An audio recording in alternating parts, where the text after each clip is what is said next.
The following are diary entries taken from a leather-bound notebook that was recovered from an abandoned house awaiting demolition.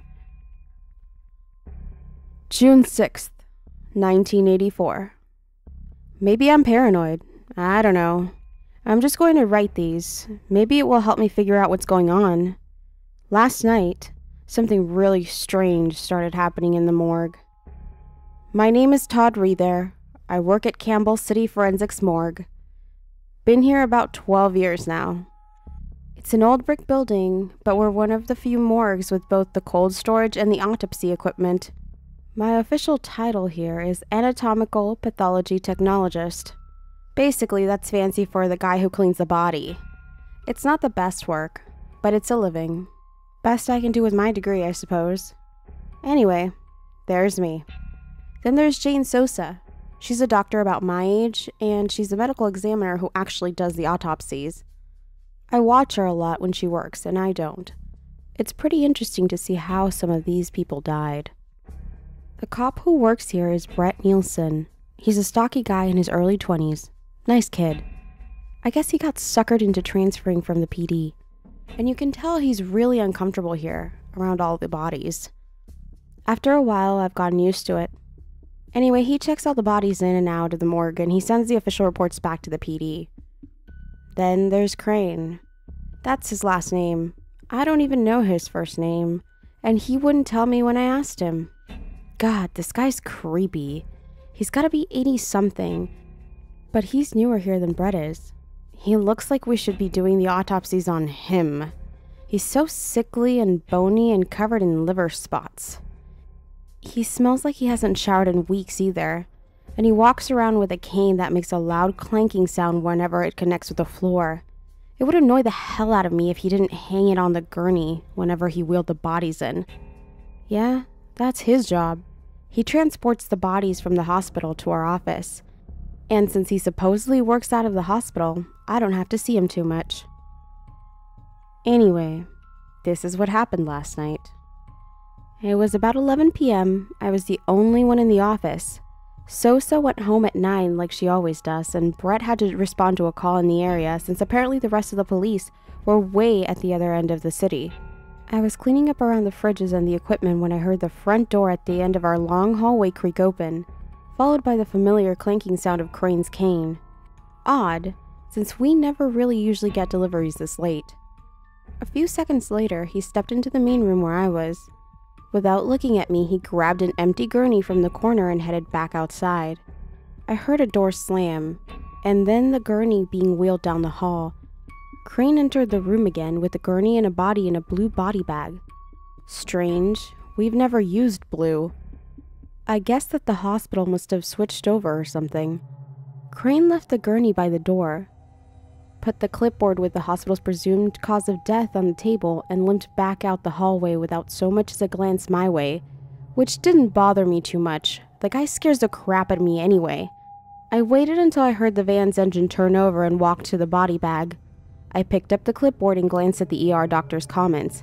Lacerations, removal of hands at the wrist, severe blood loss. This was going to be messy. What happened next shocked me more than anything I'd ever seen in the 12 years here. I put my hand to the zipper of the body bag, and all of a sudden, the body within began to violently convulse on the gurney. Instinctively, I stumbled backwards, knocking over a table full of scalpels and clamps. My brain snapped back into reality. That person is alive. I had to get them out. I reached again for the zipper and pulled. Nothing. There was no visible obstruction, but the zipper was stuck shut. The body was still careening around the gurney, making it hard to grip the zipper. I regained my grasp and gave another sharp tug. The zipper wouldn't give. Then, almost as quickly as it started, the body stopped convulsing, lying perfectly still on the gurney. I yanked at the zipper and it immediately gave and opened. Thoughts raced through my mind. It must have been some residual electrical impulses in the brain that caused the seizure. It had to be, because this was definitely a dead body.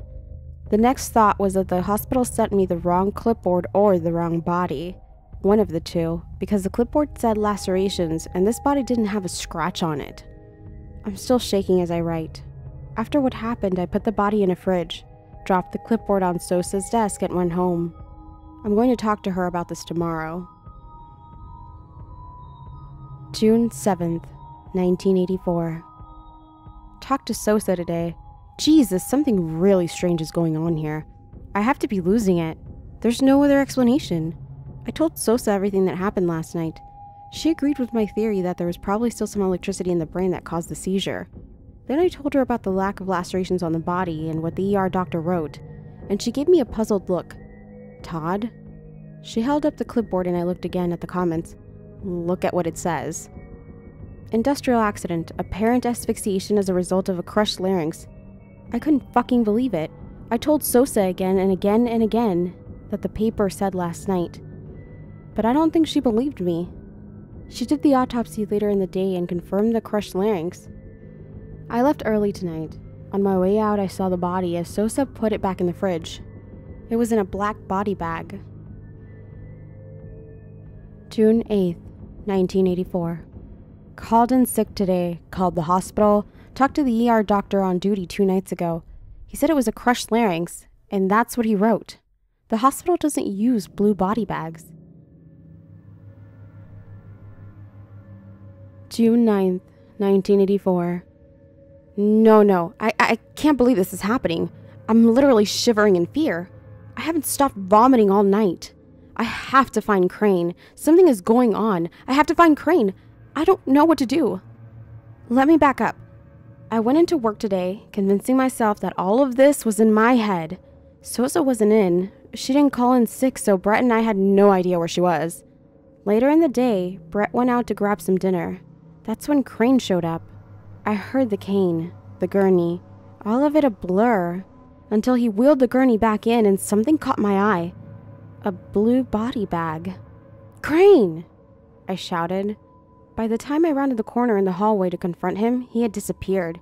How the fuck can an old guy move that fast? I looked back to the gurney. The clipboard was lying on the table next to it and I reached to pick it up. I looked more closely this time at the comments to make sure I read them right.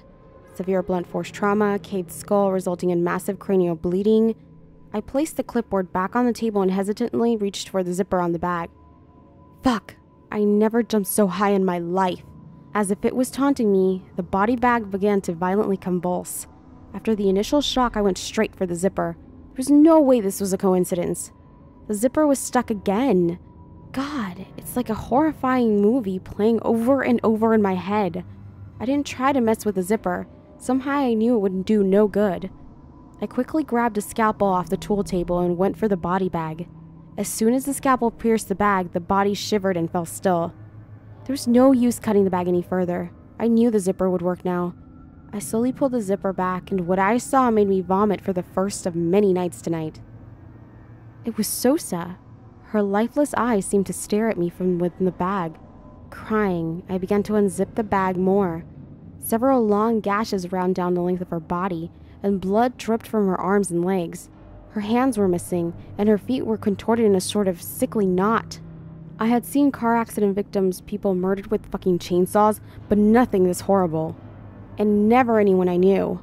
Immediately, my thoughts flew back to the clipboard from 3 nights ago. This was the exact cause of death that was written on there. This had to be some sort of sick joke, I thought. But there's no way. This is all too real, and somehow I knew that if anyone looked at that clipboard later, it would say lacerations and blood loss. I sat in the corner and sobbed for a good 20 minutes. I tried to compose myself enough to call the police, and I managed to squeak my words through. We got on the line with the hospital, and the ER doctor confirmed that a body had been brought in that was apparently mauled by dogs. Based on what I saw, this is bullshit. But they were unable to identify it since the hands were missing. The police tried to console me and assured that they would give the matter their fullest attention. I told them that I suspected Crane had something to do with it. They promised to bring Crane in for questioning as soon as they could find him. A temporary replacement medical examiner would be sent in from the hospital until the city hired a new one. I thanked them and hung up. I slid Sosa's body into a fridge and shut the door. Kind of ironic that Sosa would be the one to have an autopsy performed on. And in this office too. I can't stop crying. June 10th, 1984. Too many unsettling things today. It's time to take matters into my own hands. Bringing my journal with me. Police don't trust me. Maybe I'm going crazy. I'm finding Crane myself. Made a lot of calls and visits today. Took off work. Called the police, asked who brought the 2 bodies in that had ended up at our office into the ER. Crane did. Went to the morgue when I knew Brett was out. The replacement doctor isn't due till tomorrow. Morgue was closed. But I brought a key. I checked the fridge that had Sosa in it. Her body bag was still blue. I went to the table where I left the clipboard. Cause of death was still blunt force trauma. I looked at the name on top. Brett Nielsen. I was too desensitized to panic. I called the police, told them to keep an eye on Brett. They said they don't have the manpower for that, and to stop calling unless I have an emergency. I'm going to find Brett and save him. I'm going to find Crane and kill him. June 11th, 1984. I found Brett. I went into the morgue this morning to meet the replacement doctor.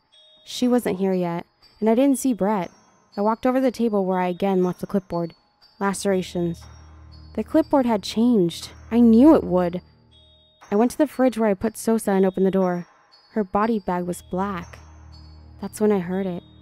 A dripping sound coming from the closet in the hallway. I opened the door, and even in my lucid insanity, what I saw made me vomit the contents of my empty stomach all over the floor. That's when I heard it. Brett was dead. His head was crushed in like a rotten apple. Blood splattering crimson onto his white uniform. He was slumped, face first against the wall, with a large lead pipe impaled through his back and into the wall, effectively holding him in place. I wasted no time in calling the police, waiting for them to get here. I'm home now. The police brought me in for questioning since I put in the call yesterday about keeping an eye on Brett. I almost shouted at them to find Crane. Find Crane! Find Crane! They said they were doing all they could, but Crane hadn't shown up to work since the night he brought me Sosa's body. They sent me home and told me to let them know if I was planning on going anywhere. June 12th, 1984. I woke up in the middle of the night to a small weight on my chest. I rubbed my eyes, reached down, and grabbed whatever it was on top of me. It was a clipboard. I hurriedly sat up and flicked on the lights. An ER doctor's report was attached to the clipboard.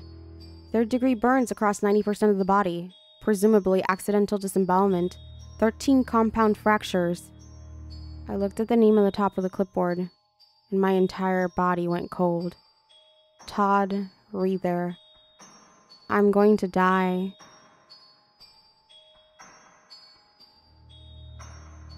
There are no further diary entries. Medical records from late June 1984 indicate that Todd Reether was pronounced dead the morning after writing this last journal entry. The apparent causes of death were the same as those which he indicated were on the clipboard. Police records from the same time do not report anyone with the surname Crane ever being taken into custody. The clipboard that Reether reported seeing and reading was never found.